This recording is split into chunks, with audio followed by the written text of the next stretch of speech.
আমরা যখন নতুন আধার কার্ড তৈরি করি তখন আমাদের একটি স্লিপ দেয় যেটাতে 28 সংখ্যার একটি এনরোলমেন্ট আইডি থাকে।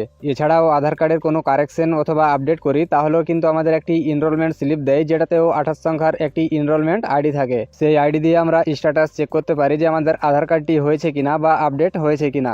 আধার কার্ডটি জেনারেট হয়ে গেলে আমরা আধার নাম্বার অথবা এনরোলমেন্ট আইডি দিয়ে আধার কার্ডটি ডাউনলোড করে নিতে পারি। কিন্তু আপনি যদি সম্পূর্ণ নতুন আধার কার্ড তৈরি করে আসেন তাহলে কিন্তু আপনার কাছে আধার নাম্বার থাকবে না, সেহেতু এনরোলমেন্ট আইডি দিয়ে আধার কার্ডটি ডাউনলোড করতে হবে। এনরোলমেন্ট আইডি দিয়ে আধার কার্ড ডাউনলোডের প্রসেস একটু চেঞ্জ হয়েছে, যার জন্য আজকের ভিডিওটি। তো চলুন দেখে নেওয়া যাক নতুন পদ্ধতিতে কিভাবে আপনি আধার কার্ডটি ডাউনলোড করবেন।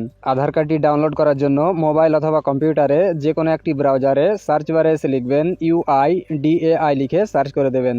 সার্চ করতেই আপনার সামনে পরবর্তী এরকম একটি ইন্টারফেস চলে আসবে। এখানে প্রথমে দেখেন UIDAI.gov.in এর যে অফিসিয়াল ওয়েবসাইট সেটি প্রথমে চলে আসবে। আপনি এই প্রথম লিঙ্কে ক্লিক করতে পারেন, অথবা দ্বিতীয়তে দেখেন ডাউনলোড আধার বলে একটি অপশন রয়েছে, আপনি চাইলে এখানেও ক্লিক করতে পারেন। তো এখানে ডাউনলোড আধারে ক্লিক করে দেব। ডাউনলোড আধারে ক্লিক করতেই পরবর্তী এরকম একটি ইন্টারফেস চলে আসবে।